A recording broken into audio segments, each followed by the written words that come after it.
Welcome, strangers, to Talkumentary, a show where we watch documentaries and then we get together and talk about them. All right.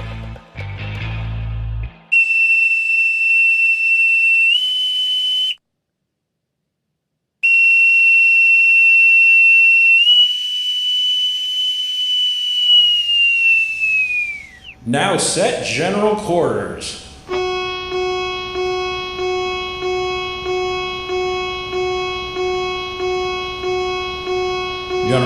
General quarters, all hands man your battle stations. Route for general quarters is up and forward on the starboard side, down and aft on the port side. Set material condition zebra throughout the ship. Make zebra reports to DC Central. Reason for general quarters, inbound hostile episode of Talkumentary off the port bow. Welcome aboard, shipmates, shippies. Thank you. Very happy to be here. Thanks, Nick. We haven't introduced you yet. To the 27th episode of Talkumentary. This is your CO, your captain speaking. All hands heave out and trice up. Call the side boys and man the rails, because I have a couple very, very distinguished visitors joining us this evening. You just heard the lovely voice of one of them. They are two United States Navy veterans who served with me on board the USS George Washington. They became my brothers. They became my bandmates. They became my best friends. And the reason that I made it through my time on the ship, that's for sure.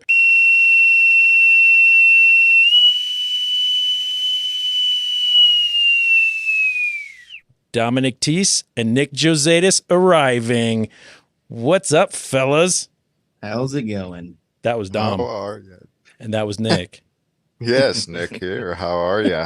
Good. Glad to be talking about this once again. Yeah, here we are 10 years after we got out of the Navy, and we're talking about the Navy again because of my little show here.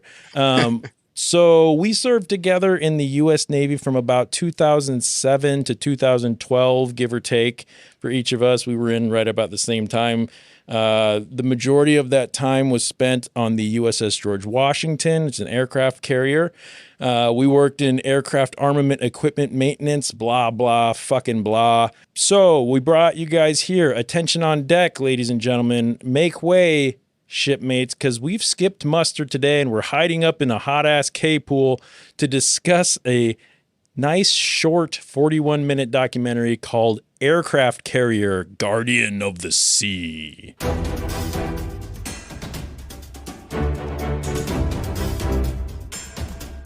It is an engineering marvel, capable of patrolling the far reaches of the world's oceans for years without refueling.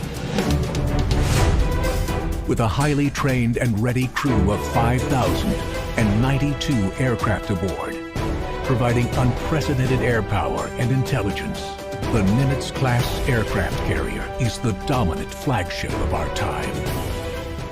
But providing the peace and security of the world's vast oceans has become far more complex and dangerous, requiring the combined strength of the world's allied navies.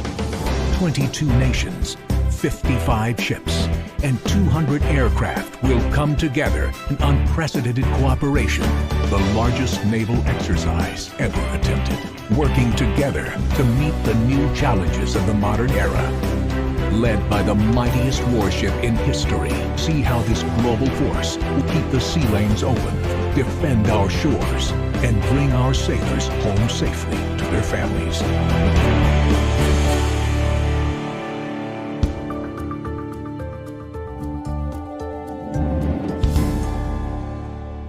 One of the greatest engineering feats in history, the modern U.S. nuclear aircraft carrier, is a masterpiece of technology and the flagship of the fleet. With RIMPAC, the world's largest and most comprehensive international maritime training exercise providing a stunning visual context for the story, find yourself aboard the carrier alongside 5,000 highly skilled sea and air personnel. So this debatable. Debatable. Directed and written by Stephen Lowe, produced by Bob Kresser, Stephen Lowe, Don Kemp, Mark Kresenin, Pietro Serapiglia, Andy Wood, and Mark Kresser. This film was a K2 Films and Giant Screen Films production formatted for 2D, 3D, HD, 2K, 4K, full dome conversion, and 1570, which means this was a big IMAX masturbation movie with the these whole shebang, huh? Right. We streamed this on Tubi. Did you guys look into this at all? Like, did you do any like reading on this at all? It's okay if you didn't. Not one bit. Okay. I did not read about it. So what would you guess then that this registered on Rotten Tomatoes? I probably like a 27 or something. I don't know. Nick? Let's see. 28. Well, believe it or not, this movie did not even register on Rotten Tomatoes. There's a big dash mark on it. And the reviews are all over the board. There was a 10 out of 10 review from someone called Smeemergogen. Okay. So obviously a reliable source here. Yeah. Let's hear this. Quote, 10. well-covered documentary that has led us to the modern aircraft carrier. Many interesting details on how life has been affected by war upon the sea. The sad cost in the sad cost in lives and the strive to protect them. So I guess. And then a 1 out of 10 review by D. Carroll 74 said, quote, disappointing documentary which had potential. This was put together by people who have no idea how to put a documentary together. Not worth the watch. So anyway, we will have a link with all that credit information in the show notes because, you know, if you are interested, which you're not, you're probably not. But let's get into it. Spoiler alert, I guess, if you want to go see this before we talk about it. I will say, you know, I usually talk about why we chose a documentary. So why did we choose Aircraft Carrier Guardian of the Seas this week? You're bored. Yeah, we were bored. This was chosen specifically because the three of us met, became close, and remained close because of our time in the U.S. Navy on board the nuclear aircraft carrier, the USS George Washington. I wanted to bring you guys to the show because mostly because I like talking to you, but also because I thought it'd be fun to find a documentary that would give us an excuse to kind of talk about some of our experiences at sea and kind of put it out there for people to enjoy or criticize, or, you know, if maybe one of our old friends who was on the boat, you know, listens to this, they can maybe reminisce along with us. And this will kind of put it out there into the ether of the internet kind of forever. So we had to stomach it, what I considered a pretty subpar documentary in order to do this. That's fine with me. Agreed. Had either of you guys heard of this? Dom, did you ever heard of this documentary? Farted? No. Did you hear that? I farted.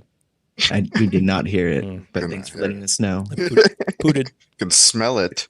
I pooted. I pooted. So never heard of it, never seen it. Nick, how about you? No, not even an inkling. When I sent you the link to this, Nick, what did you think? What was your predictions? Like, did you have any idea what this was going to be about? What were you thinking you were getting yourself into? I had no idea what it was going to be about. I was kind of hoping it was going to be about like kind of just life on there because I wanted to just see what people are saying about that in a documentary. Yep. And kind of relate that a little bit. So like the engineering and the stuff and the history and that stuff was cool. But just in terms of did not know what I was getting myself into, but wish I would have saw a little more of that kind of just life part of things. Agreed. Completely agreed. And I actually, that was sort of my prediction too, when, you know, aircraft carrier, Guardian of the Sea, you think, you know, you're going to see, and you did see a lot of the aircraft carrier, but they spent a lot of time on like the flight deck. Yeah, the flight deck and the what was it, the F-35 or whatever, that was mostly not even on an aircraft carrier, like the nuclear aircraft carrier was on whatever that Marine ship was. weird CG. Yeah. Yeah, and weird CG, which the weird CG was actually kind of cool to me in some ways because one part, so we can kind of get into some of the details, but they had these CG sort of spots where they'd sort of do a blown out diagram of parts of the ship. And I actually thought that was kind of neat because although listeners, we literally slept right underneath those catapults that they have on there. So these steam powered catapults that would launch the ships or the aircraft off of the ship. They're super loud. They like vibrate the entire ship. And the three of us slept right underneath them. So, but you kind of have an understanding about what those things are, but I've never seen it like that. Yeah. You know what I mean? So I thought that was kind of neat. I want to jump in there and just say I don't want to discredit like in terms of what the aircraft carrier is, not necessarily the in terms of a modern marvel of engineering, super carrier, so to speak. Yeah. Obviously, but that is something that is, I mean, very impressive. I so like just because the way that I think you're saying about this documentary is absolutely something that can take your breath away if you've never seen it before. For sure. And truthfully, if I walked into, a museum that had an IMAX theater and that thing was playing, although, the guy doing the narration, it's a little corny. It felt a little bit like a recruitment video or something like that. Yeah. But there's a little bias on it too, because they kept talking about the other nations and stuff, but for sure. But I thought that, if I were to walk into an IMAX and see that thing happen, I'd probably be like, oh, that's kind of cool to sit there for 20 minutes and watch that. But, in the grand scheme of what I consider to be good documentaries for this show, some of it was a little bit cheesy. Sure. Like I said, there was some cool shit in it. I honestly think that if I had known, if this had existed, and maybe I'll lean on Dom for this one. Dom, if you had seen this documentary before you joined the Navy, would that have pumped you up at all for joining the Navy? I mean, think back to when you were in your early 20s or your late teens when you decided to join. I was a little older, so you were probably, 19 when you joined? Yeah, I was 19. Yeah. But yeah, like, regardless of, like, how good the actual documentary is, it was really patriotic or, like, propagandish, but not in a crazy, like, join the Navy and, like, kill and shoot things, just like in do this cool thing and do this. And it was like, it was like all of the cool shots, like that you would see in the dumb Godsmack Navy commercials that were back in the day. Yes. I forgot about the Godsmack video. But it was basically those things, but 43 minutes of it, or however many minutes. So I saw that. That was a good one. I like that. Yeah, I thought it was actually like, it did give me a little bit of like, oh yeah, that I was on that thing. That was a cool thing. Yep. Even now, Yeah. But, overall, like I said, I wasn't real impressed in, some of the documentaries that we've watched on for this show have been really good. A lot of money put into the production and all that. But this one hits me a little bit differently just because I've experienced the things. However, I think I may use this documentary sort of as a guide sheet for our conversation tonight, just to sort of maybe spark some memories and some experiences that we could maybe talk about, if you guys are good with that. Sure. Nick, how old were you when you joined the Navy? I was 18. Really? Mm-hmm. Dom, are you older than Nick? I am. What the fuck? You don't act like it. Nick, why did you join the Navy? Ah, that's a good question, man. That stems from a lot. It came down from to my mom passed away early on in my life, so Mhm. that kind of struggled through high school after that point. Didn't do very well in school, so my options after were kind of limited. So Mhm. the Navy, I was always just kind of brought up in a serve is a good thing kind of family. And Mhm. also the complete opposite on my Italian side, who hated every bit and like fought me tooth and nail Yeah. not to go. But I'm like, I gotta go do something. So Got to do something. yeah. So I was like, I want to do something, and this is something that I can do and still pay for my school and do things that I want to do. Yeah. And that was really the main thing, and just kind of went in from there. Um, and just took the roller coaster ride from there. Yeah. Dom, how about you? Same question, man. What, why did you decide to sign your name on that stupid dotted line? One was $7,000. Mm-hmm. I forgot Seven. about that. I I got forgot about that. five. Sucker. I don't And remember then what I got, to be Yeah, but you, honest. but you were recruited out of California, so 7,000 didn't go as far. yeah, I mean, I got like 4,700 out of that. Yeah, I But got anyways, 2,500. whatever. Yeah. But yeah, that went down the drain. And then You bought T-shirts and shoes. yep. But why I joined was my grandpa and my uncle were both in the Navy.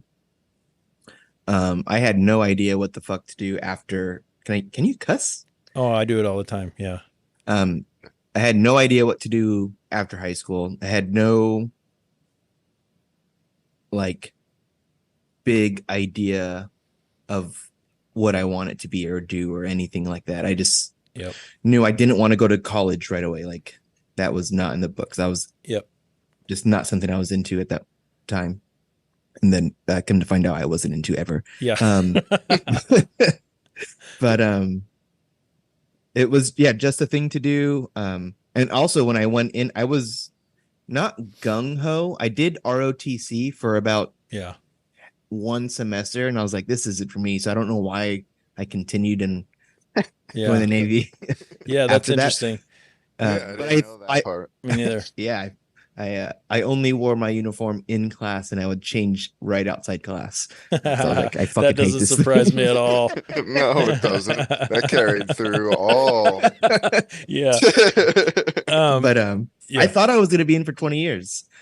Like Did when you? going in, I was like, if my family can do it and all this stuff, I was like, yeah, I can do it. And then I got there and I was like, I can't do this shit. Fuck. I don't I wanna do this. definitely going in was thinking that, oh, I could do 20 years and retire this early. I definitely had that mentality going No into way, it. man. So just to add to that, my reason for joining the Navy. So I joined a little bit older than you guys. I was 22, and so I had a couple years out of high school. I moved out of my parents' house. Well, they actually moved out of Omaha when I graduated high school, and I did some menial jobs, but I wanted to go to school, and I started looking at that. Went for a little bit. My parents didn't have a ton of money to send me to school like some people. They gave me a little bit, and I kind of squandered that on classes that I never needed or anything like that. It was either get student loans that I'm going to be paying off for something that I don't know what I want to do, or I can go join the service in some way. And I actually went and tried to join the Air Force first, but they didn't like my tattoos. And I went next door to the Navy guy and I pointed and I go, they didn't like my tattoos. And he's like, oh, I got this one in Japan and like whatever. And he showed me his Jeez. tattoos. They were horrible, but I'm like, okay, I guess. But unlike you guys, when I joined with the intention to do 4 years and then be done. The $5,000 for the extra year, they conned me into that one. But the funny thing is, none of us said, I joined the Navy to serve my country, or I joined the Navy to, like Dom, you kind of mentioned that you're, your family did it, but more of a familial thing and not so much a, patriotic thing. Yeah, I mean, both of them, neither of them retired, and one got kicked out for AWOL. So it wasn't. At least you Yeah, it didn't do wasn't that. like. Yeah. So Nick, I hope he doesn't watch this one. in as few words as possible, describe your Navy experience. Let's say not hard, but bad, good, shitty. There's a lot. I'm so glad you're struggling answering this because I as well. So that's my response too. I'm glad I did it. I'm glad it's over. Yeah. That's kind of where I'm at. If I had asked you, Dom, that question, but asked it in 2009 when we were on board, we were out to sea, how would you have answered that? Fuck this. Yeah.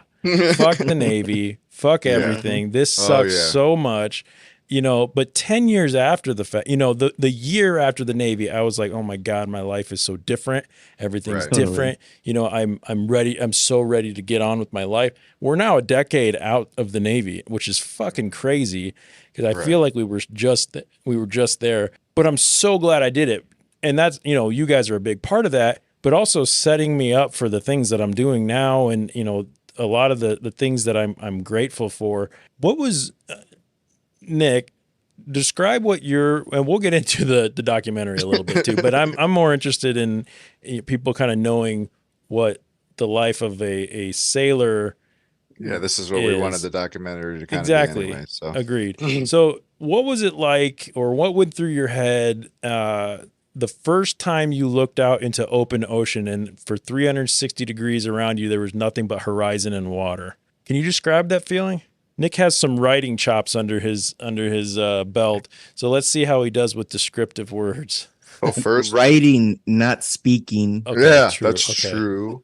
Different medium. Yeah, you want to type it out, and it'll be good. Yeah. First thing, small. Number one. Like even on that giant super carrier, you look out there and it's just tiny, so you feel tiny and like. But then like amazed. I mean, like I love it. I still love just looking out on water like that. So like that was cool. That was, I remember like a lot of times you'd be stressed right there in Cape Hole at the bottom of that thing, just sitting there and just looking out for a while. Cause I'm like, I'm not dealing with shit. I'm just going to look out on water for a while. Some fresh air and all that. Yeah. I know that stuck with me as a positive thing throughout the whole thing. For sure. But I will say, and the first time I looked out and just went, holy shit, it's been a week. It's been, and then I should say, as time goes on and I go, it's been weeks and I haven't seen anything but water outside. Mm-hmm. And just the rolling of the ship, the swells in the ocean and all that. I mean, I remember the first time seeing that and just how blue and green the water was. And you almost get like this dizzy feeling, like it's overwhelming. Like you see pictures of the ocean, you see, whatever, but when you've been traveling for like weeks and you're still not anywhere near land, that's a feeling that not a lot of people get. No, heck no. And go ahead, Dom. The only thing that I was thinking is if the alien from The Thing crashed on our boat, we'd all be fucked. Yeah. Yep. It'd come in the shape of a dog or something, though. Yeah. That is very true. Speaking of kind of mind-numbing moments, Dom, do you remember the first time you walked onto the ship? I do. Okay, moving on. No. Yeah, I mean, so the first time I walked onto the ship, though, we were still like, we were just docked. So, but I just remember being lost, like walking up, doing the whole ID check and saluting. I don't even remember what that's called, but I was in my whites when I got in or something, and then I just didn't know where to go, and there wasn't very much direction either. Nope. So it was just like, what the fuck is this? Yeah. In a way, It was like, crazy. I don't know where I'm supposed to be. yeah. And then I went to like the wrong birthing like 4 times, and I'm just Yep. like, well, which fucking one? I don't know. Right. Yeah, So, you guys got to remember that I've never been here before. They're Yeah, they're come looking on. at you like you're stupid. Right. Yeah. Mhm. Like, what do you mean? Like, oh, you're an AO, they're over there. No, there's Yeah. like 17 different divisions of AO. So, yeah.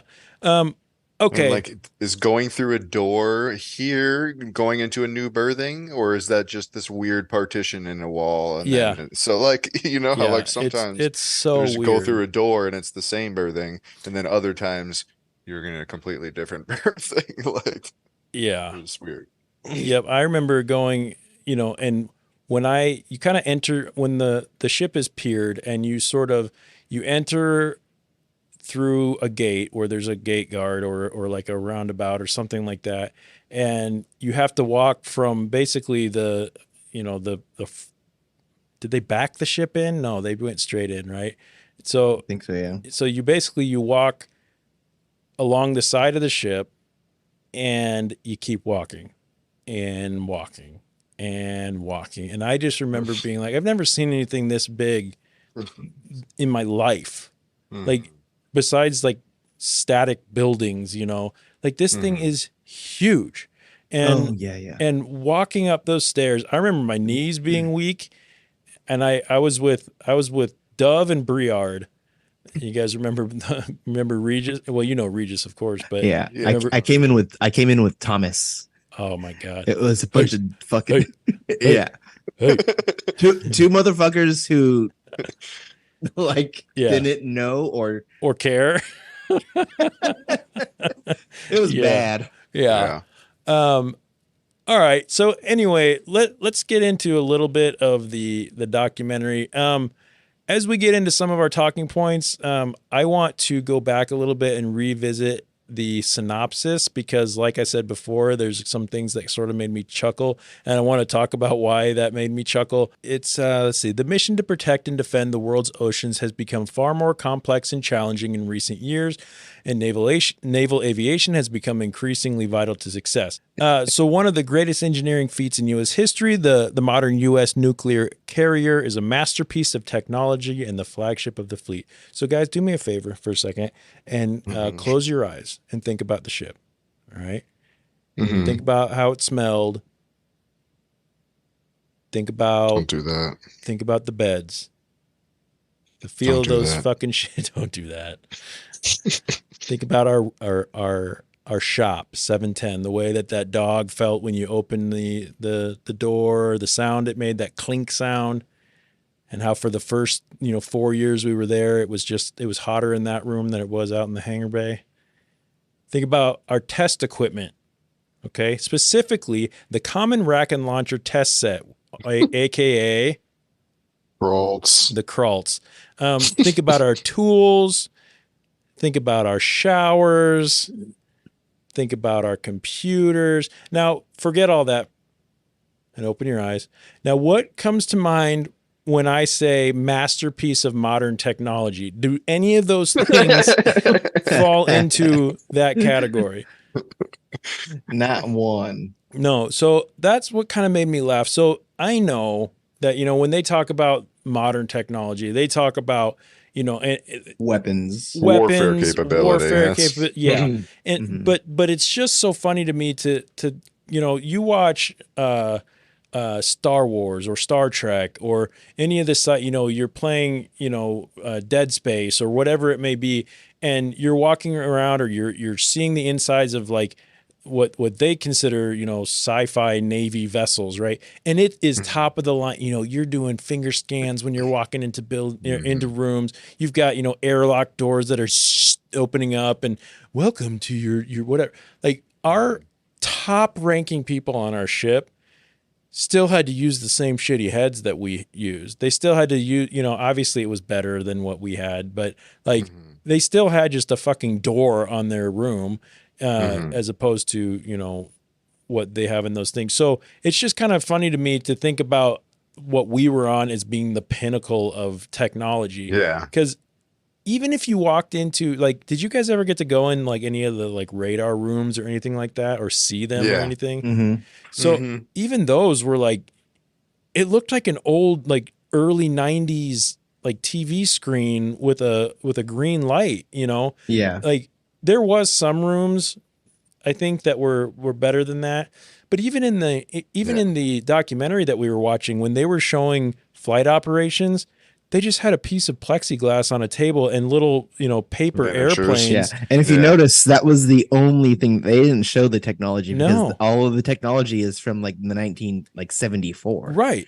So I guess I'd be curious if we had gotten on that ship when it was christened and when it was, first commissioned, like would it have been different? Would it have been, quite a bit better? The toilets would have been shinier. Yeah, all the stuff maybe not so much sag in the pipes and stuff and whatever. Like let's go that what was that like shielding stuff that used to go around and used to leak all the time anyways. Oh yeah, it was always dripping on people. Steam pipes, around all the steam pipes. I seem to remember hitting my fucking head on them more often than not. Yeah, all the time. Oh, my neck. Pretty sure my neck still hurts from that shit. Tom didn't even have to duck. That's true. He like ran through Just the walked hallway. straight through it. Okay, he grabbed on with his arms, flipped around it. All right, so with rim pack, so going back into that that opening synopsis. With RIMPAC, the world's largest and most comprehensive international maritime training exercise, providing a stunning visual context for the story, blah, blah, blah. Find yourself alongside the 5,000 highly skilled sea and air personnel conducting flight operations in the midst of the simulated war exercises taking place there. So, guys, do me a favor once again and try to imagine the types of people who we were around when we were on the ship.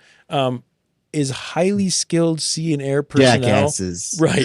All jackasses. Seems like a bit of a stretch. Now, very much so. That's why they showed all the officers. Right. But even them, I mean, we met some of them and like, God, some of the dumbest people I have ever known were on that ship. And that's not to say that our captain goes down in history as the youngest. we have while we were there, he was selling ship secrets while we were there. We have two captains that were a little bit shamed. One being Dykhoff. Fuck you. Because of the fire. Yeah. And two being Bousman. Yeah, because of his selling, taking bribes from foreign ports and things like that. So a whole bunch of really cool shit. But ship maintenance stuff. Yeah. So anyway, I just thought that was kind of funny. In the documentary, the ship that we were on, along with a bunch of the other ships from other countries, they were participating in RIMPAC, which means the Rim of the Pacific. That is the largest international maritime exercise where ships conduct realistic and relevant combined operations trainings. Did we partake in that? Okay. That's what I thought. So Did we do that while we... No. But I'm going to take you guys back on a little journey, and we're going to tell our listeners this story, all right? Okay. Did you guys know that we were actually supposed to take part in a RIMPAC, but we never did? We did other training exercises. I mean, that's kind of what ships do. But as far as RIMPAC, we never actually did, and there's a very good reason, or actually a very bad reason. Yeah. So in April of 2008, our ship, the USS George Washington, along with our Carrier Strike Group, who at the time was Carrier Strike Group 8 and Carrier Air Wing 17, CVW 17, we left Norfolk, Virginia, en route to Yokosuka, Japan, to replace the USS Kitty Hawk as the forward deployed carrier and become the first nuclear-powered carrier to be forward deployed. Our ship was too big to make it through the Panama Canal, so we had to take a route around South America, which took us to our first port of call. Do you guys remember what our first port of call was on that? Chile, Valparaiso, Chile. Yep. And then we went to Brazil. Yep. Yeah, Rio. Yep. Rio de Janeiro, Brazil. Then let's see. On the trip around, our ship and air wing participated in the Gringo Gaucho maneuvers with Argentine National Aviation, and we participated in the U.S. Southern Command exercises called Partnership of the Americas and UNITAS, which was a joint military exercise between the U.S., Brazilian, and Argentine navies. Then we went through the Strait of Magellan in May to start along the Pacific coast and make our way toward Hawaii so we could make our turnover with the Kitty Hawk at Pearl Harbor, which was, we were all excited about. We were going to stop in San Diego for like a couple days and then switch out our strike group and air wing with Carrier Strike Group and Carrier Air Wing 5. But boys, we never made it to Hawaii, did we? No. We did not. On the 22nd of May in 2008, while we were still off the coast of South America, we were at Exo's happy hour. Do you remember that, Nick? Yes, because I was about to go to bed. Yep. So, Nick, would you mind, actually, Dom, I think this is a good one for you. Would you mind explaining to our listeners what Exo's happy hour is? Actually, you can ask Nick. I did not partake in anything extracurricular on the ship. So let's ask Don what his XO happy hour is, and then we could figure out what Yeah. it was. I went to go play PlayStation 3 Yeah. in one of our shops. So Exo's happy hour, aka cleaning stations, right? It's at least an hour of cleaning every day that everyone has to do, and the officers walk around with their coffee in their hand and they make sure people are cleaning. And if they're not cleaning, they report it back to the XO, and the XO gets back on and says, "I'm not happy with how everything's doing, so we have to get out there and do some more cleaning, and get up in those rafters and make sure you're cleaning." Another half hour. So it's fucking stupid. But while we were at cleaning stations, we started hearing reports over the 1MC, which was the like PA system on the ship, about smoke being detected in the aft compartments of the ship. It wasn't really a strange thing for us to hear, fire and smoke calls over the 1MC. That was like, you're on a ship. So Dom just said he forgot what Exo's happy hour was.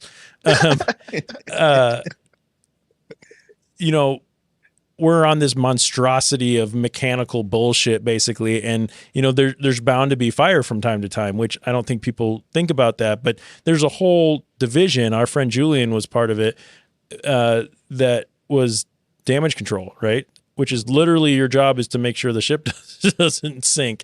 They're firefighters. They're firefighters, yeah. And also, general quarters, everybody kind of has a obligation to help fight a fire. But this one was lasting, quite a while. And I remember for some reason, I don't remember Dom being up there in K-Pool with us, but I remember Nick being there. And then our CO, Captain Dykoff, he comes over the 1MC, basically says, DC Central is having trouble getting control of the fire. We're going to go to general quarters. And Nick, I remember looking at you and being like, did he just say we're actually going to GQ? Like for real? And then we hear the gong gong. Were you guys in K-Pool during cleaning stations or Exo's happy hour? Yeah. Yes. Oh, see, I was in trouble, so I had to clean the berthing. Oh. Because I got caught not cleaning. Yeah. That checks out. Oh, gotcha. That's why you weren't up there. Good memory. Yeah. So we heard the GQ, and we all have to go to our battle stations, which for us was standing on the forward side of the hangar bay and just waiting for something to do, whether we were dewatering or firefighting or what was your guys' thing? You were what did we do? You were like investigators or something. We set perimeters. yoke. We set Yoke, yeah, that's what we did. That's we right. set yoke, and then whatever quarter we had, our quarter that we had to make sure all the doors were closed and shit. Yeah. So and those who don't know, vents, every door, essentially. They call it a hatch on a ship, has a little letter on it. And depending on the material condition of the ship, you have to close them because that will set boundaries for smoke and fire and things like that. So that's what they were going out and doing. The fire, so according to statements made by Navy's PR office, this is all online now, which we can only take that with a grain of salt because you don't know for sure what's, true and what's not. But they say that the fire broke out in the air conditioning and refrigeration space in an auxiliary boiler room. It spread throughout the ship via a cableway and ventilation duct and caused extreme temperatures in some parts of the ship. The crew of our ship fought fires for nearly 13 hours in what was what is known as the largest non-combat fire aboard a naval ship since the devastating fire on board the USS Forrestal in 1967. So we're a little fucking horrible. We're a little part of history. So I didn't know that little bit of that tidbit there. Yeah. So they attribute it to somebody's unauthorized smoking. It says it online that's what they attribute that to, which I believe. I know what it was. You know who it was? I know what it was. Oh my God. I thought you said you knew who it was. No. So there's, before you get into that, there's a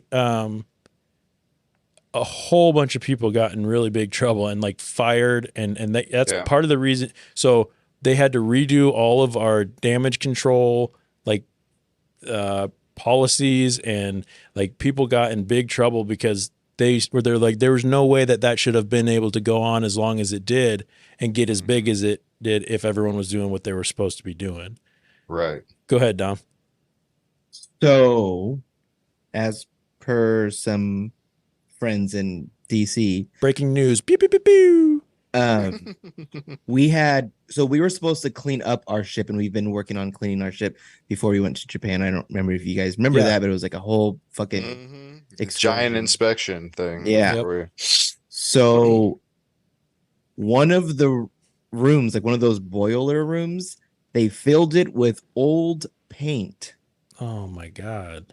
I heard it was just some kind of chemical thing. Yeah, it was 5 gallons after 5, huge. The room was stacked with paint. Dang. And they all hid it in there for the inspection because they didn't want to clean it or whatever the fuck the reason. Oh. So, and I don't think it was because someone was smoking. I think it gets fucking hot on our ship. Yeah. And just especially down in the boiler room. Yeah. Crazy, man. So that's wild. It's because of negligence, not because of blaming someone. Yeah. Well, blaming a shit ton of people, kind of. Yeah, that's right. a wild story. That's something, we get to, and when we were doing that, we crossed the equator for the first time during that. We became the flaming shellbacks because flaming shellbacks. Yeah, we were given our shellback certificate without doing the shellback ceremony because we were fighting a fire for 13 hours. What did you guys, and we'll get away from this, but again, sea stories is what's fun about this. So I remember what I did. So for the first several hours of the fire, we were sitting there at our GQ locker, which is just where we all meet up. And right outside the shop. Yeah, right outside our shop on the forward side of the hangar bay. And then we were just sitting there waiting. And then they hours into it. And if I remember right, Nick, you were night check, so you had been up for fucking ever. Yeah. And you might have been too, Dom. I don't know. Yeah, Dom was too. Yeah. So that was 2 days for us almost. Yeah. Extra. That's crazy. And then they pulled our GQ lockers in to relieve the firefighting.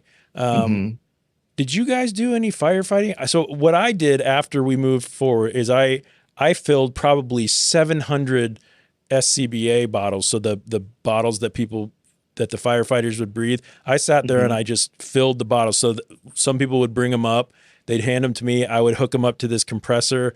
I'd fill them and then I'd send them back down. So I probably did 700 bottles. It felt like. Did you guys? I remember that. Did you guys do anything, or were you fucking off sleeping somewhere? At first, we were helping hold the hose. We were like the back of the line holding the hose. Crazy. But I will speak for myself Yeah. that once we got relieved, I went to the gun shop and Slept. Hell yeah. That's cool. Nick, how about you, man? It was just very brief. Like I said, he was holding the hose, and then I don't remember what they pulled me off and I had to go grab a bunch of water because for the people that were like just coming out. Because I mean, if you remember, I mean, obviously going down into a ship. Dude, that was and fucking fighting nuts. a fire. How insanely and it was pitch hot black. and insanely hot how that would be. Yeah. I mean, you could only be in the room for a minute. I mean, before they're pulling you out and substituting. Yep. So like I did it just that one time, and then I never had to do it again. Luckily, the reason was I got back with that water to give it to those people that were sitting there, and they're like, "All right, you got to jump in the line now and start getting this stuff on or whatever. You got to jump in the line, wait in the line, because they're literally just a line of people just substituting." That's so I don't know. crazy. I don't know exactly what the time was. 1 minute, 2 minutes in there. Very short time frame. Yep. Because it was that hot. So somebody on our ship, some senior chief or something, got like a medal of honor or something. Maybe not a medal, but a medal of some sort for going down and saving the guys that were stuck in one of the areas in there. I remember that now. Yeah, I remember they had to like something cut like through the propeller shafts or something like that. Pretty wild. Anyway, that's ridiculous. Yeah, dude. Because there were people stuck in somewhere, weren't there, for a while? Yeah, for like a long while, and nobody died though. Nobody even got. I mean, there was like, I think I just read there was like 37 injuries or something like that, but just minor shit, right? Which is pretty crazy. And we all got a bunch of ice cream for it because we had to move everything out. Do you remember that? When the fuck did we get ice cream?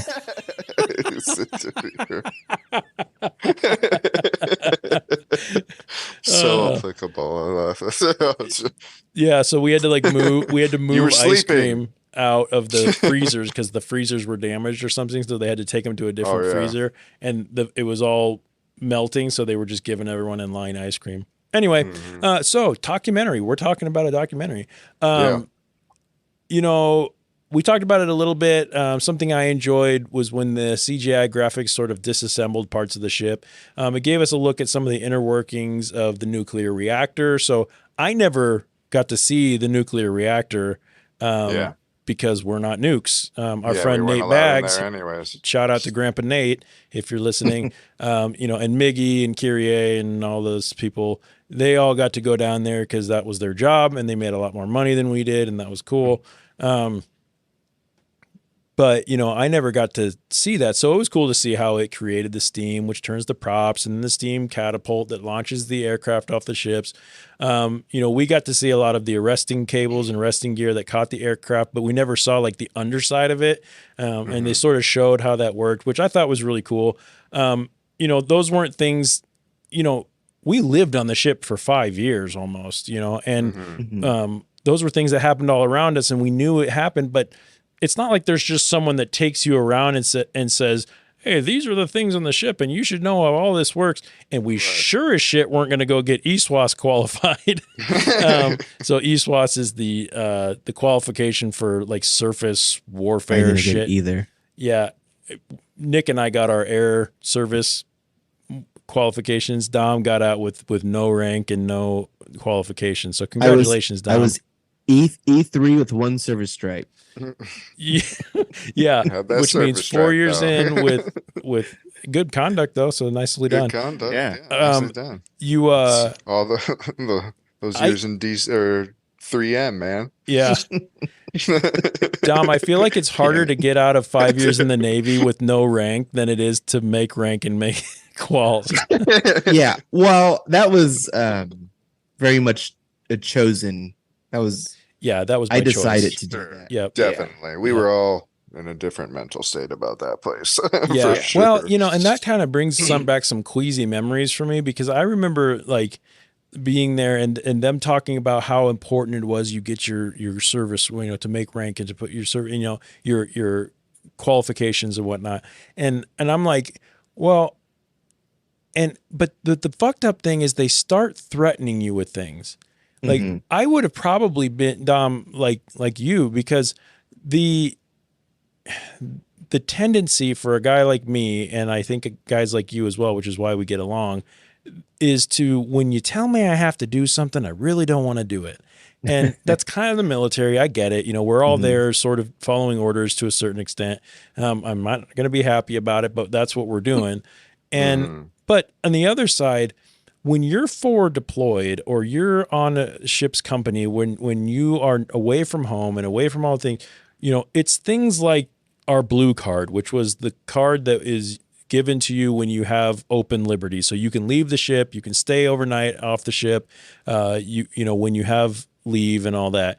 If you don't, yeah, it's life or death. That was worth more than its weight in gold by far, because, which by the way, I just found my blue card the other day. It's pretty interesting. You would still have your blue card. That's the only reason why he gets out of the house. That's the only reason Nikki lets me go. I have to request permission to leave my house when saluting. It's fucking weird. But anyway, so with all that being said, they hold those things above your head and go, they're talking about taking your blue card if you don't get your training. Well, looking back on that, that's fucking bullshit. No, you're not. But when you're in that headspace, we were younger then, we were maybe a little more naive, and just the threat of taking that away. I remember Nick and I going, "Oh, hell no." And Dom was like, "If I have to stay on the ship, I'm staying on the ship. I don't give a fuck, because I'm not getting it." So props to you, Dom. You're a rebel at heart. But I think also it's that you're not in trouble. Right. I think deep down, I can just see through bullshit, and that was total bullshit. I knew what I could get away with and what I couldn't, and I got away with a lot because I knew what I could. Right. Well, and you get away with shit so confidently that it's like, I've always envied that about you, Dom. You're just like, yeah, it's like, fuck it. And people are like, oh, it's just cute little Dom. He can do whatever he wants. And yeah, but now I got a mustache. That's true. It shows up so much better on the camera than it does in real life. That's nice. Oh, I also use Sharpie. Oh, very nice. Good. Gotcha. So in the documentary, they talked quite a bit. They would go back into some Navy history, which was cool. I thought that was cool too, but it was kind of pointless to the documentary. So I felt that too. Every time they swapped away from the carrier, I was like, this is pointless. This is pointless. Right. Any of the ships, by the way, like regardless, like the old the history stuff was pointless. It was so cool seeing, and like I love it. Factoids they gave was really cool hearing. But also when they would show like the destroyer or like an LHA, I was like, but that's not what we're watching. It's called aircraft carrier, guardian of the sea. Right. Exactly. No, you got an Avenger style poster. You better talk about the aircraft carrier like it's the damn super carrier. Right. and I feel exactly how you guys felt. Why are we watching, talking about ancient boats with bow and arrows, and don't get me wrong, I love the naval history, and even since getting out of the Navy, I've been more drawn to like nautical history and things like that, because I do have now I have some experience with it. But tell us about how badass the aircraft carrier is some more, or take us into the life of some of these sailors, because that's the part that I wanted to see. I wanted to see them walk around the berthings. Did you guys ever watch Carrier? No, but I've heard that I should. Okay, so there was something like that. I thought there was. Yeah, so there was something. I saw like episodes of it. Yeah. I think it came out like toward the time when we were about to get out. I could be wrong, but so maybe 2012, 2013, 2011-ish. And I think they were on the Reagan, which was the same ship we were watching for most of this. You know, and I haven't seen much of it, but from what I understand is it actually gives a pretty good look into what life is really like, and not so much a recruitment video, which I think is awesome. So if we were doing docu-series on this show, I would have totally wanted to do that one. Well, if you decide to, I was going to say that becomes another program I'll something. bring you guys back, and then we'll get Regis. We'll bring him on. Isn't he chief or some shit? Did he make chief? Fucking Falone is a goddamn warrant officer now. Warrant officer. Yeah. That's disgusting. He's the biggest shitbag in the Navy, and for some reason, I'd say it to his face. Not for some reason, man. That's exactly what you'd expect. I feel like. Yeah, true. Hey, who else laughed? Here's a couple of things I just have to bring up. Yep. Just to see if anybody else laughed, because I'm almost certain you guys did. Yeah. They mentioned like the pinnacle of physical activity, and they my god, one guy running on the treadmill. Yeah. Staying in shape physically is just as important as staying in shape mentally. What? What? My first cast couldn't even fit through one of the holes. Yeah.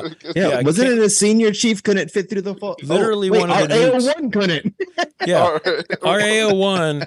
Oh man. Yeah, fucking Kemp couldn't fit through the and I'll say his name. I don't give a shit. Is that porthole? Porthole?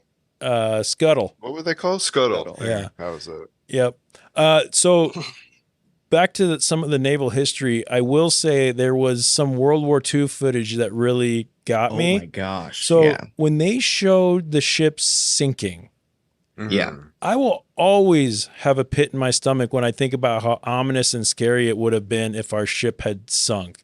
Yeah, when it was sinking and they were jumping off of the hole of the ship to swim. Swim where? Dude, I have nightmares to this day. Weird stuff, like never like really realistic about like the ship just being crazy. Like I mean, because you can fathom how big it is, and then like I'm on the ship and we're all there, and then all of a sudden like we're turning and then it just keeps going. So like now the flight decks like starts going under. I've had one like that. I've had one where like no idea the ship like cracked in half and we were like flying through the air, but it was like coming down. I don't know, it was crazy. But I have nightmares about the fucking ship sinking, which is weird. So yeah, that's not crazy. A lot, but every once in a while I get a weird one. And not a Navy ship. You know, and when we were on that, you know, talking about it going under, as much as we hate to admit it, there was a time where we found comfort there. You know, when we were in Singapore, for example, and I got super sick and had to get rushed to the hospital in an ambulance, and all I wanted was to be back on the ship. You know, when we were in Chile and our Liberty boats couldn't get back to the ship because the waters were so rough and we had to sleep on the bus and all that, it was fucking awful. All I wanted was to be back on the ship. So there were comforts eventually, as much as we hated and wanted to be gone.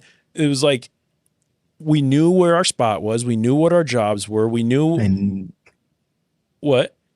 I knew where my PlayStation was. You knew where your PlayStation was. And, you know, there was comfort there. So to think about that going down and having to abandon that, and all of a sudden I'm out in the middle of the ocean, or I'm out, you know, like that is just so ominous. And seeing that footage where those guys, like you said, were like putting on those little life jackets and jumping to like swim, the fuck? Where are you going to go? What are you going to do? I'm like, no, I'm going to just stay in my rack. I'm going to go down and just fucking whatever. I did find it interesting about the history too. I don't know if you caught this little nugget that I liked, that all throughout history, the greatest forces of naval forces all almost decimated their fleet in one battle, in terms of like almost shifting that country's route of progress or success, going the route, like, I mean, even all the way back to like the British and Napoleon thing and how that changed that. But I just thought it was interesting that entire fleets are knocked out in these battles of history. And then like even thinking those destroyer ones where they were sitting there across from each other and both sides of those just completely annihilated, you know? And you can't just rebuild a ship fast. Right. And to think that like that's how you change the course of technology in like naval technology, like we probably got to build better ships because our whole fleet just got annihilated. So that's how you Yeah. go, oh, the way we do naval battles is going to change now Mhm. because somebody put, a metal hull on the side and a machine gun and a fucking submarine that changed Yeah. warfare, forever. Mhm. Yeah, that was pretty wild. One thing I didn't like about the documentary, and we talked about it just a little bit already, is, it showed a lot of the quote unquote cool stuff that some of the people on the ship got to do, whether they were talking about like the air boss and whatnot, they're launching ships and, Yeah. and then they talked about, the different colored jerseys that do pretty much, they focused on surface, very surface level Yeah. stuff. Besides the pilots who get to go up there and kick ass, which everyone gets to see anyway. You Right. saw the purple shirts putting fuel into the Mhm. airplane. They talked about AOs being ones to load ammunition and ordnance, whatever. Like, Yeah. but there's so much more there. Yeah. They did show us a FOD walk down though. Yeah. They did. I forgot Dom, about what's it a until FOD I walk saw it. down? A FOD walk down is when you all line up on both the flight deck and in the hangar, Mhm. and you walk across it looking for nuts and screws and there's any type of debris that might be on the floor Why? because it could get sucked into an aircraft engine. Yep. It was dumb. Yep. And Like that- it's one of those I mean, things where you You go, need to do it. I know we need to fucking do it. I get it. It's Mhm. important. But the amount of importance that they would like, nope, you're coming. You better Oh, get yeah, out there. yeah. Do the FOD walk down or you're going I to mean, get it. that was Like, guys, ridiculous. get the fuck, like, I also, why in the don't, middle of our work too. Like we Why- understand what I'm doing right now. why not have like an air compressor that just like blows everything off? Why not like use a fucking broom? Why not use like a stick with a magnet? Why are we walking in a line? there's got to be a better way to do that. Like, come on. We have the most state of the art fucking thing, and we're all gonna walk in a line using our eyes. And don't forget that FOD that plays in everything in the maintenance. So you break a tool and then it shuts down the whole Yeah. shop. Yeah, that's a good Shut point. Everything. Well, and then they have to blame you have to someone. look at all the work that you just accomplished to make sure that tiny piece isn't. If you don't find it, that's it's a pain in the but butt. that's also kind of bullshit because you remember when we'd break a tool and there's like a little tiny splinter and QA's looking at it with a magnifying glass going, well, Mhm. it's not there. You got to find it. Like, Yeah. guys, when I'm sweeping the floor, I'm finding shavings of metal off of the side of whatever that's bigger than Yeah, that tool that's piece, and bigger you than don't that. care about it. Like, Mhm. so why is that so much more? And I get it. I mean, if any Joe Navy assholes listening to this episode right now, they're gonna Yeah. because if you get it's too much FOD and it comes up, then that's gonna be my life up there on the flight deck. Well, fuck you, because I'm not talking about. Yeah, if we were missing a giant bolt, yes, Yeah. we need to fucking find it. If we're even like the smaller screws and things, but I'm talking about shavings here that we're Yeah, getting yeah. up all Go night. fuck yourself. We're going up, waking night Yeah. check up to come back to the shop to look for this, and just because you decided that there's not a piece there, like, Mhm. guys, come on. Like, I Yeah. will say, when I got out of the Navy and started working with tools for the first time out of the Navy and like broke something, my heart would jump. I'm like, dude, it oh, still God. does. Yeah. I've broken so many like bolts and things on my motorcycle, and I'm like, fuck it, just throw it over. Like, Yeah. whatever, who cares? Like, it's not gonna hurt nobody. All right, so what are some of the things that you guys experienced on the ship that were, and we'll kind of go through sort of fast. I made a list here, and I'm wondering if it might be kind of fun. The things that weren't in the documentary that we might that might not get people to sign up as much as the doc maybe would. Let's talk about cranking. Oh, God. Nick, what's cranking? Ranking everybody. I mean, not everybody. Some people get away with not going, but Most people. most people have to go to cranking on the ship, which is basically just your turn to work in the kitchen. That in term, whether that's cleaning dishes, whether that's wiping tables, whether that's getting the food. That could be in the chief's mess, that could be in the officer's mess, that could be just in the pot. general population. Yeah. Gen Pop. Yeah. It's But it also includes other what they would call temporary assigned duties like the pulpers and things like that. gotcha. Mhm. Yeah, I forgot about the other Oh, ones. well, you were in the pulper? I was, yeah. I went cranking twice actually. Once to the pulper for a few months, and then I went again to the Chiefs mess for a few months. Dom, how many times? So okay, before Dom answers that, so everyone pretty much, unless there's for some fucked up reason or something you get out of it, pretty much everyone has to go. It's kind of like doing your time. Everyone puts in a little bit of help down there, which is fine. I mean, it is what it is. But they also used it sometimes as a punishment. So if you got into trouble or were pissing off the people in your shop or something, and it was time for your division to send someone down to crank, your division officer would meet with your chiefs, and your chiefs would say, this person's been a fuck up. Let's send them back to cranking. So with that being said, Dom, how many times did you go cranking? So I've only went cranking once, Oh, but it was for 9 fucking months. that's right. And so I got sent, they're like, this guy's a shitbag, or I don't know what they said, but they're just like, get this Essentially. guy out of here. Pretty sure they said that. And then, And so for they were reference, like, what's a typical cranking sentence? like, Let's say it's at like least. Sentence. 3 months, isn't it, or something? I think it's something like Yeah, that. 2 or Okay, 3 months, I think. Yeah, gotcha. And but so they're like, yeah, this guy sucks, blah blah blah. Send him out. And they were like, okay, cool. Send him to the Chiefs mess. And I'm like, oh, this shit's fucking cakewalk. Yep. I didn't do shit. I ate cookies all day. Dude, Chiefs Yeah, mess and you was brought bad food too. Really, I mean, Yeah, I got good really food. good food. Really And good then also just timeline. For the fire, I was cranking. Oh, that's right. So I would, go hang out with my friends, Mhm. you two. And so I would hang out in like the K pool and the gun room and stuff during like cleaning stations and like to get out of there. GQ. And then GQ my GQ station was down there. And then when we caught fire and we were in San Diego for like 3 or 4 months, Mhm. It was about or four, however, I don't about remember 4 how months. long it was. Yep. About 4 months. Mhm. Yeah. They send me. They're like, "You suck at Chief's mess. We're gonna send you to the officers." And I was like, "Cool, Okay. I'll go there." And that one was so laxed. Oh man. I'm sorry, but I was at home Yeah. for like 2 of those months. Yep. Yeah. Mhm. I would just leave for like a whole week Yeah. Yep. and then come back. I and remember that. nothing would happen. Because San Diego was close to your home, so you got to be home.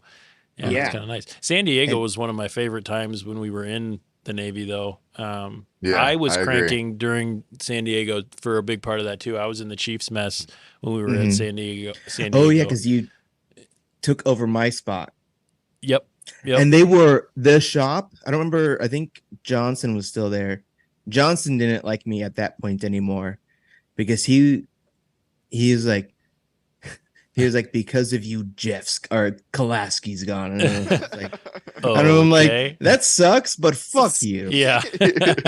What's wrong with you? You say that Yeah. to somebody.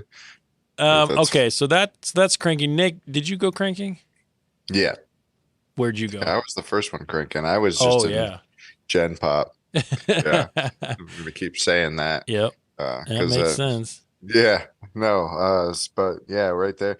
That was another thing in the documentary when they were showing the food, that nice meat they were Oh, cutting. get the fuck. I'm like, so that was very few people get to eat like that on I the think boat. so when I was on So- the Chiefs mess, we ate pretty good. I mean, those Mhm. cooks were better, and Yeah.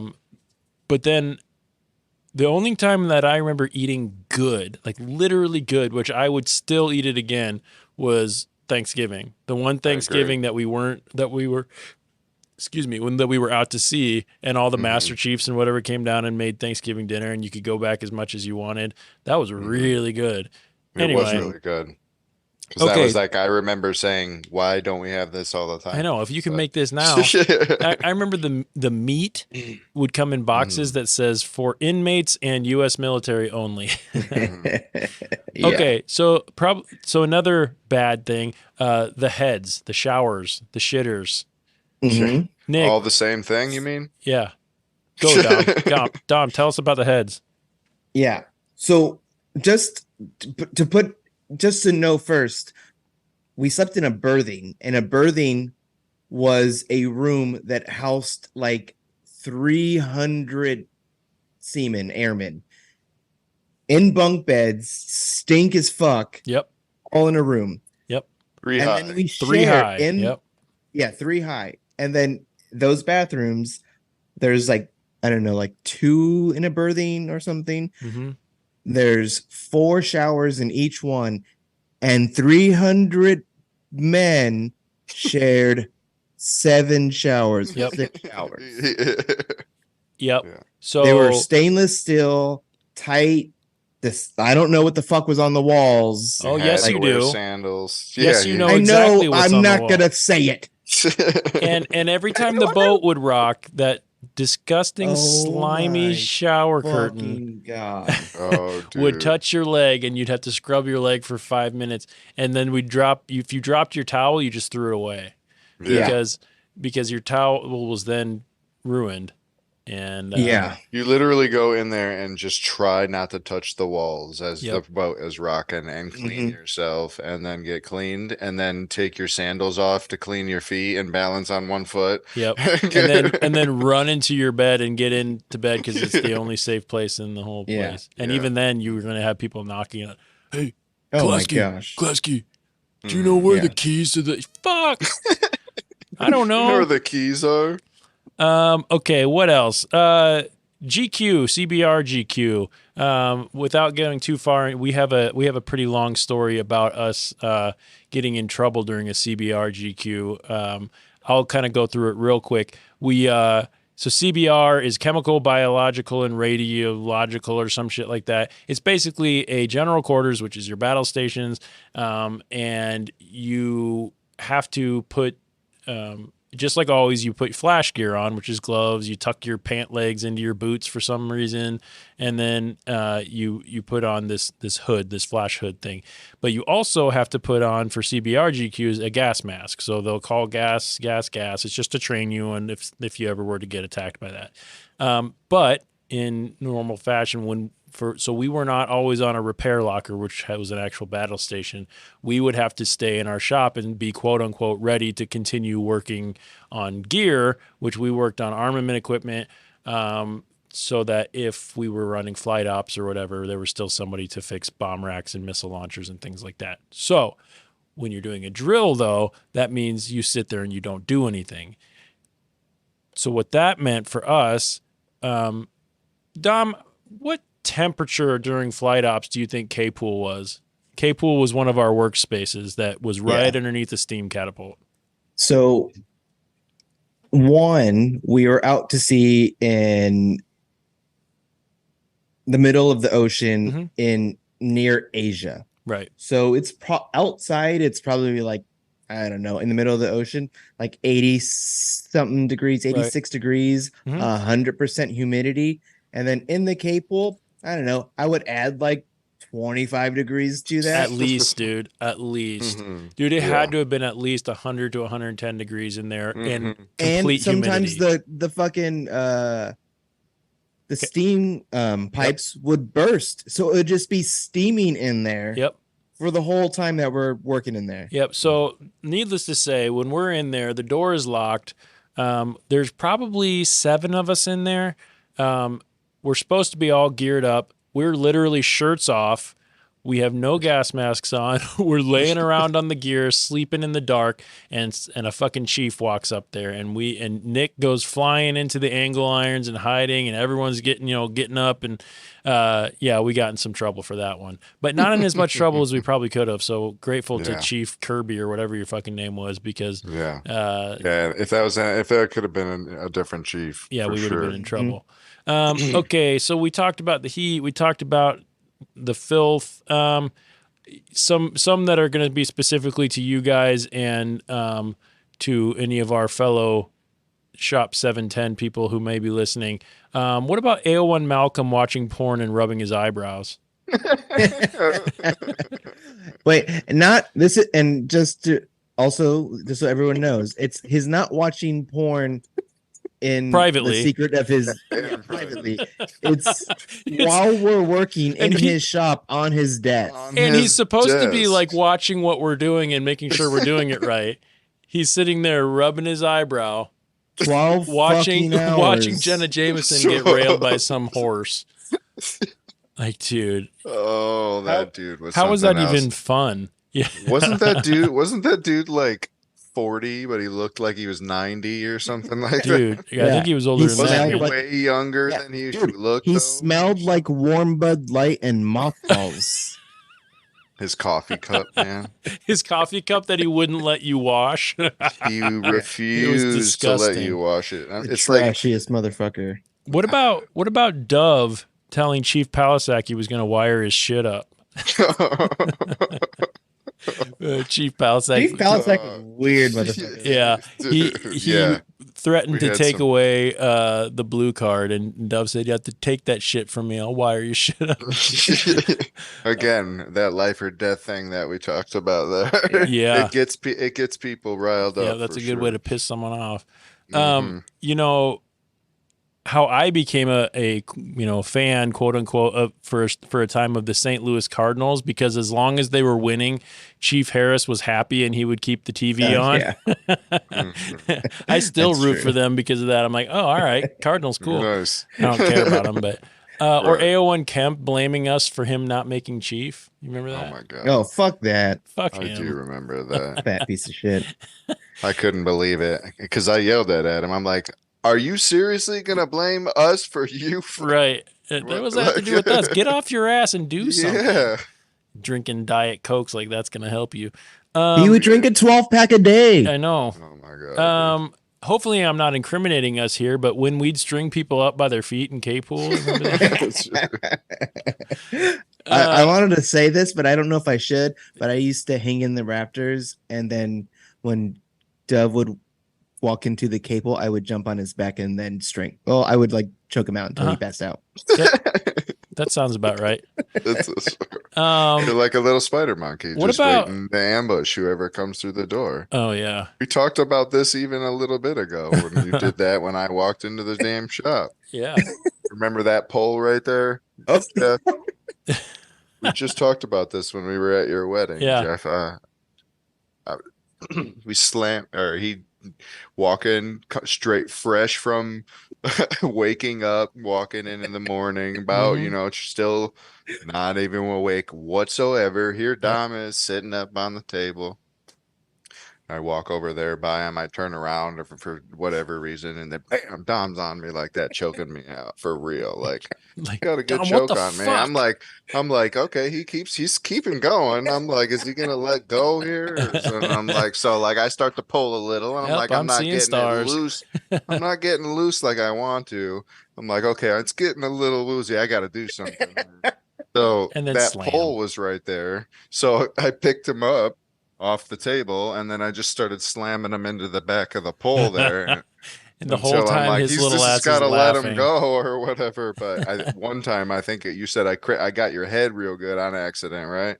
Oh yeah, not on accident. After that. Yeah, that was the. When he hit me, when my head hit it, that's when I started seeing stars. I was like, oh shit, yeah. I don't really feel that bad for you though. I'm gonna be honest, like. No, you shouldn't. No, we both almost blacked out right there. So we both could have fallen. We're about to knock each other out. Okay, so same time. Would that not have been something we would have done right there? All of a sudden, seriously, knock each other out. So here's one more. Dom, do you remember Sokchet Ben? Yes. So tell me the story. Tell me the story of when you told him you smelled like Up Dog. I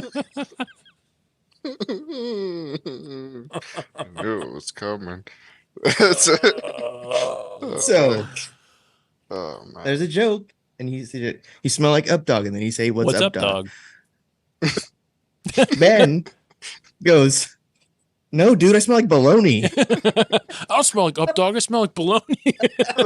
Like, yeah, you actually do. But you know what? Dude. Like, what the fuck? Oh, that's Dude, we weird. never wanted to tell you that, but thanks for just blurting it out there. We're just trying to joke with you. And then I have that story from when Yeah, I hit me decided with to some more. put I put Kool-Aid in my Camelback. I will spit water all over my computer. You put water in your Camelback, and then you went up to take a Kool-Aid. piss. Oh, I'm sorry. Yeah. Yeah. You put red Kool-Aid in your Camelback, and decided that when you went to take a piss, that you were going to try to drink at the same time you were peeing, because you were thinking apparently it was just going to go in your mouth and out your wee-wee. But then you got confused because you were drinking and peeing, so you spit red Kool-Aid all over the toilet and in the stall, and then left it there. Oh. My favorite part of that story is the fact that you got confused. Yeah. Oh, I forgot to breathe. I forgot to. I forgot how to do this. Did you forget which one to use to breathe or something? I was trying to suck in through my wee-wee. Oh, that's funny. Okay. There are some good stories. Yep. So I think this might be a good time for us to give some shout outs to some of the people we served with, since this could potentially go far and wide. Let's just I've got a list here, and I know I didn't warn you guys about this, but Yeah. Say your list and I'll add it if there's not on there for sure. I know there's a lot of people that I'd like to mention. Yeah, so let's just go around and I'll go down the list, and when you guys get to the point where you're going, oh shit, off the top of my head here. So first and foremost, Mr. Regis Dove. What's up, Dove? What up, Dove? Yep. Definitely. Dove. Big love, man. Dom, what you got? Carr. Carr. Justin Carr, my boy. Yeah, Chief Harris. Yeah. Oh yeah. Yeah, but just for the sake of time, I'll just read down the list, and if you guys realize that I forgot something, you tell me. Yeah.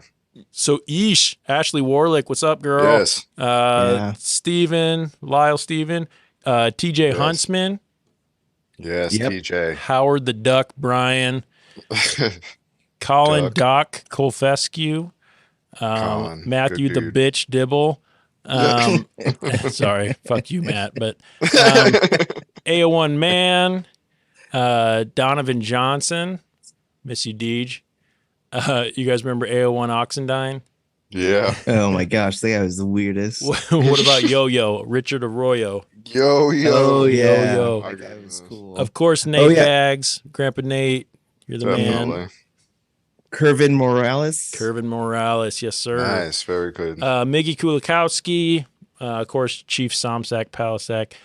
Thomas, do you remember Thomas's first name? Michael. Mm-hmm. I remember Nick and I were actually talking about that, and I couldn't remember his first name. Michael Thomas. Okay. Andrew Workman. Mm-hmm. I haven't heard that name in a long time. Julian the Jew Delgado. Steve Nevert. Vert a bitch. Kenny PDK Wilson.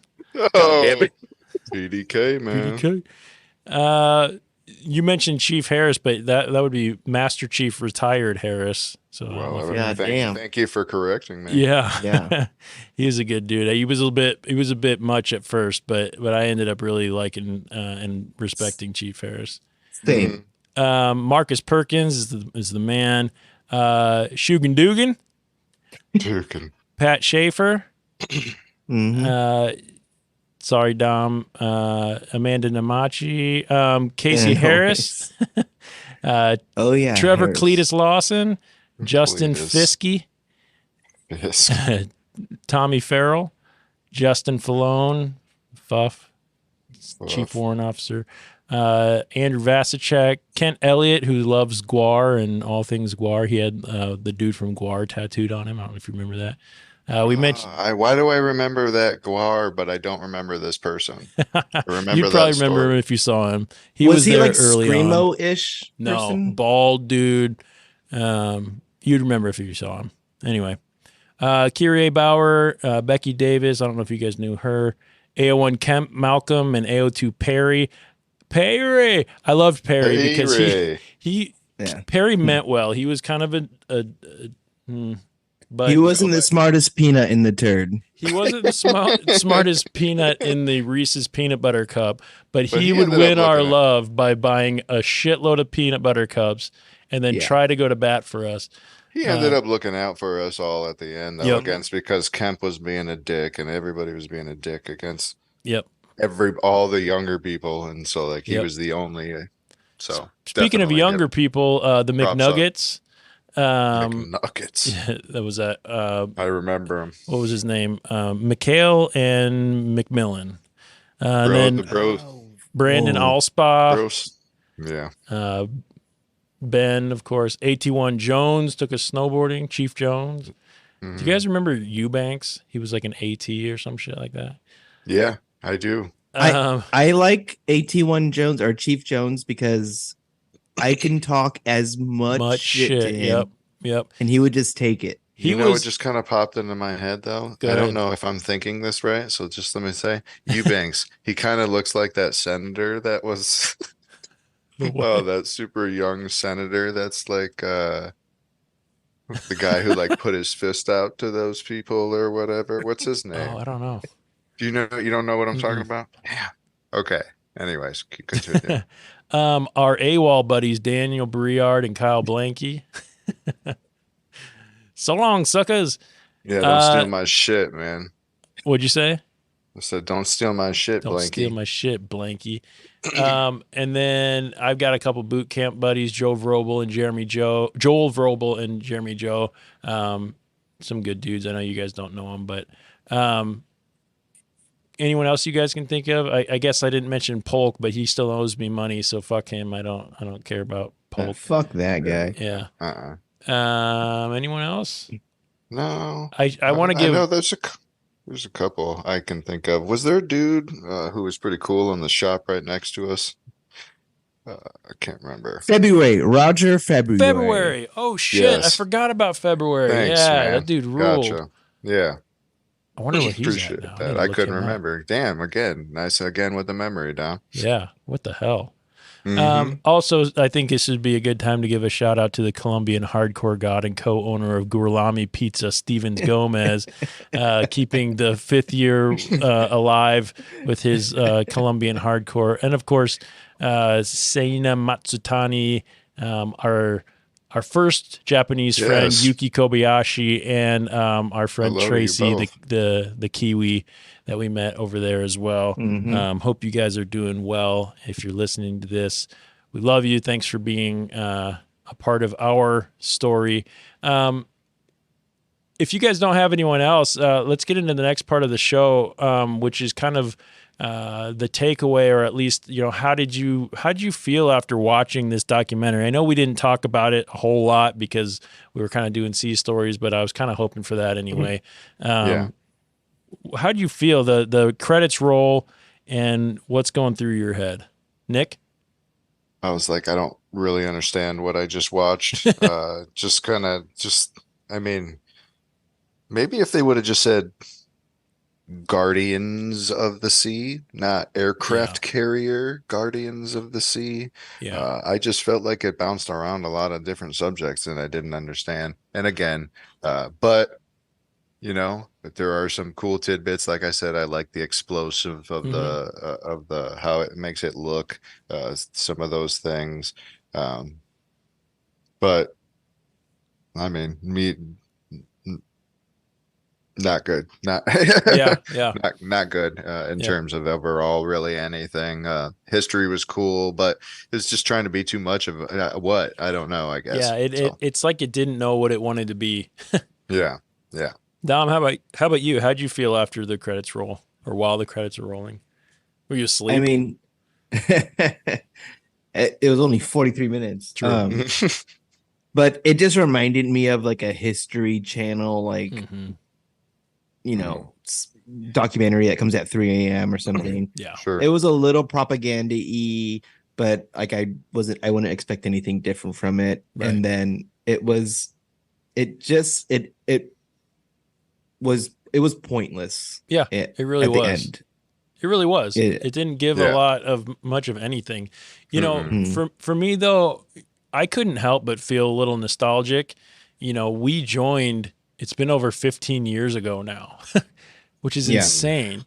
It made me feel cool a little bit. Yeah. Yeah, because you can say that you were a part of that. Yeah.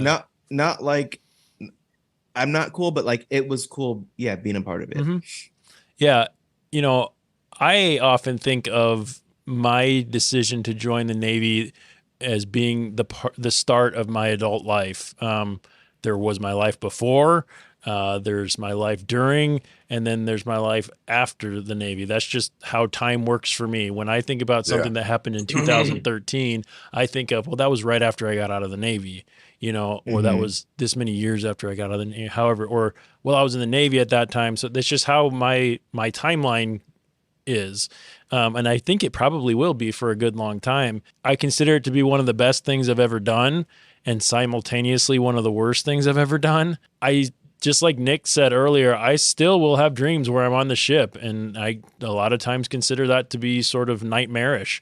But also some of my best memories were made with you guys, on and off the ships. The stories we told tonight were only a fraction of the stories we have.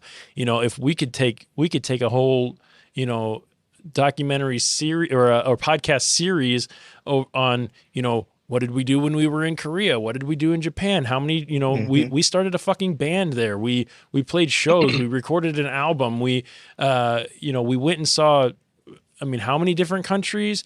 What we talked about tonight is only a fraction of those stories. And those are things that I'm never going to forget. So am I glad we did it? Yep. Do I regret it? Not for 1 second in my life. Not anymore. Now, if you had asked me when we were sitting on the ship doing, XO's happy hour, I would have said, fuck, I regret this. If you had asked me when I was sitting in my rack in boot camp, when I was in month 2 of a 5-year journey, and it felt like I'd been there for years, I'd be going, yep, if I could back out of this now without, what I would consider to be, repercussions, I would have done it. But no, I tell everyone the same thing in terms of like they say, well, how did you like it or whatever? And I say that's not just an easy answer. But I always mention you guys as being the best thing to have come out of that. The relationship we had, the brothership we formed, just, you guys are my brothers. I can talk to you about anything.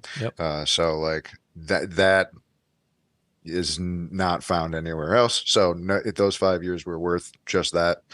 So because you can't go through something like that and not have someone that has your back or something. Yeah, so. It would have been damn near impossible. So I'm very grateful for you guys. So we're kind of running toward the end of our time, and I could talk to you guys, forever, which we will, I'm sure. But we need to get to a rating, an official quote unquote documentary rating. Each crew member scores the documentary on a scale of 1 to 10 items, with 1 being as bad as being touched by a slimy Navy shower curtain, and 10 being as great as being handed your blue card for the first time. The item that is used for scoring changes each week depending on the content of the documentary that we watched, and this week we'll be using Bravo Zulus as our rating item. Bravo Zulu means well done in Navy terminology. Let's start with Dom. Dom, how many Bravo Zulus do you give aircraft carriers, Guardians of the Sea? Just because of the documentary itself and it being very lacking and pointless, 2. 2 Bravo Zulus. That's not very many, man. No. Nick, how about you, sir? Josie. It had some good information about engineering things that even I didn't know living on that stuff that were cool to see in a different light. So even though I agree with Don that it had no cohesive thread, in my opinion, liked some of the history stuff, but again, I didn't know what I was watching when I was watching that over another portion of it as the F-435 is flying over. Yep. So just because that I like the information that presented there, even though it wasn't the most organized. 3 Bravo Zulus. 3 Bravo Zulus. Okay. For similar reasons, I gave 2. This is not a great documentary.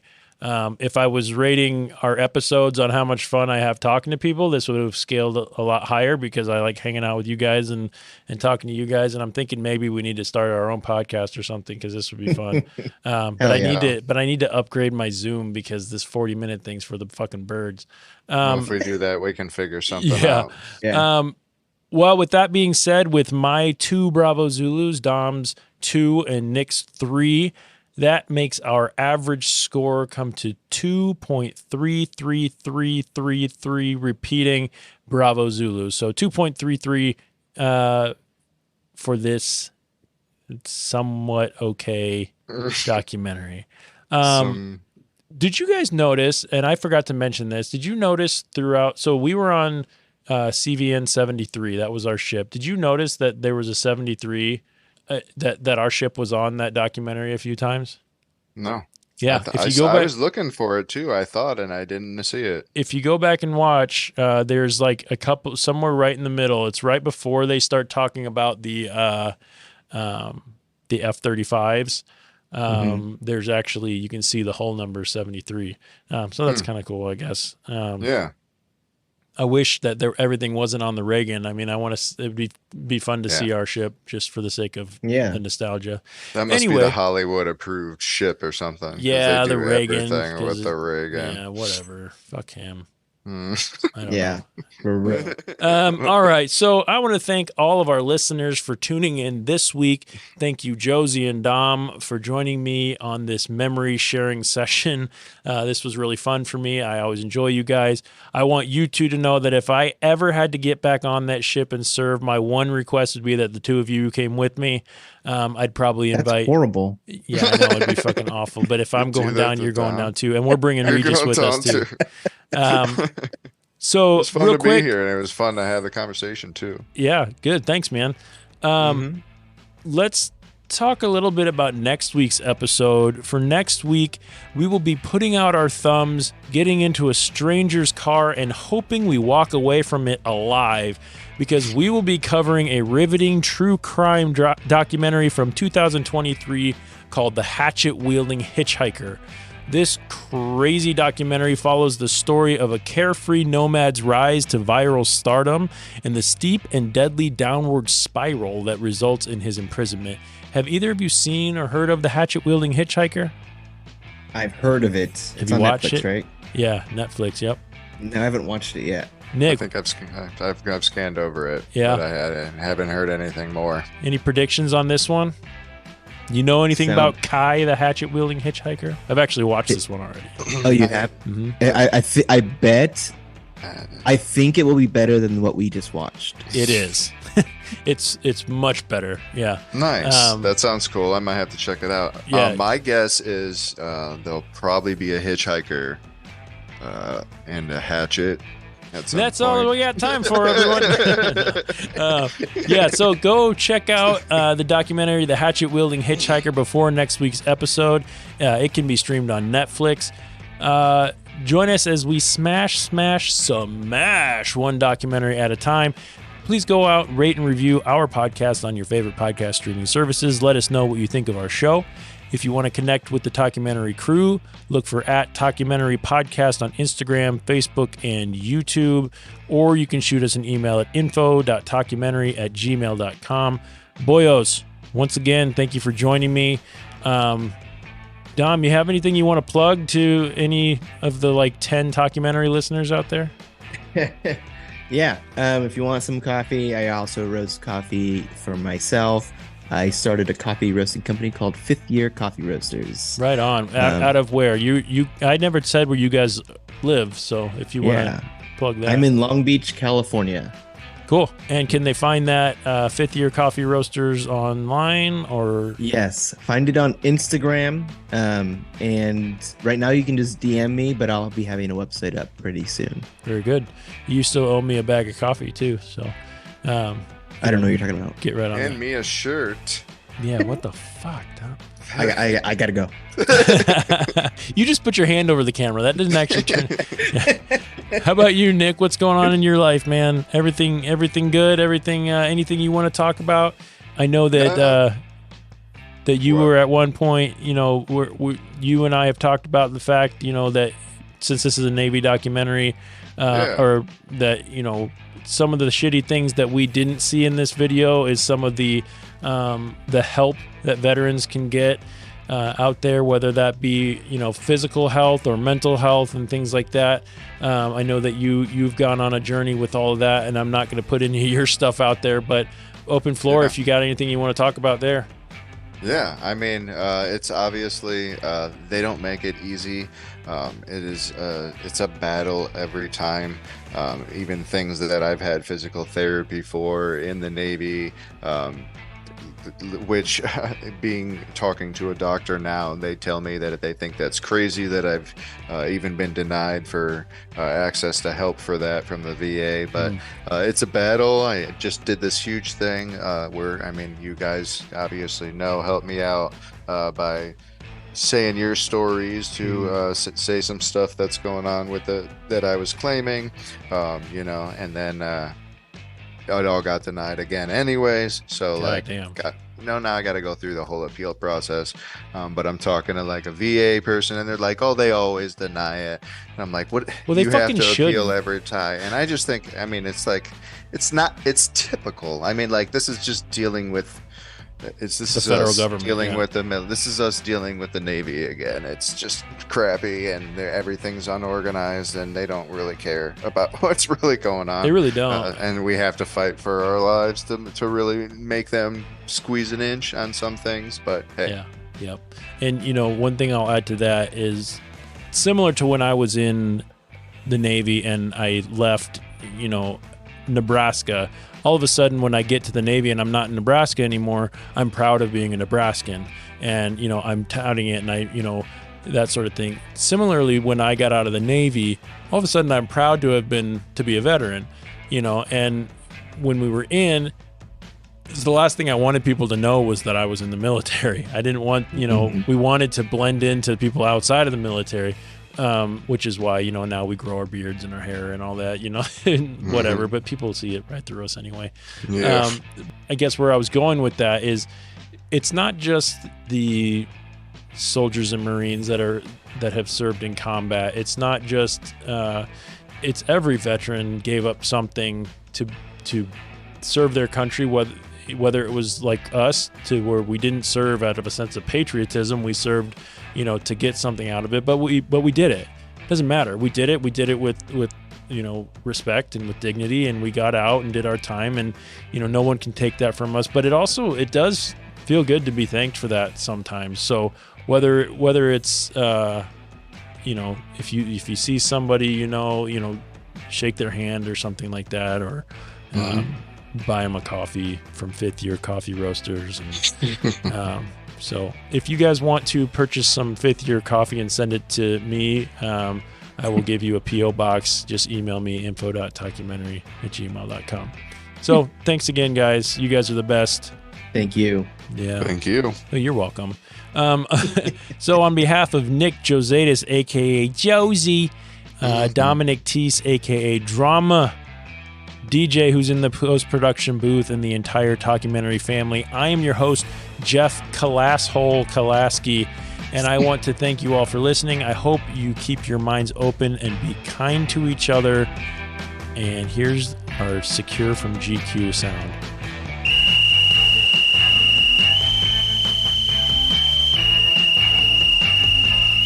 Now secure from Talkumentary. I say again, now secure from Talkumentary. Bye, everyone. Guys, say bye. Bye. Bye.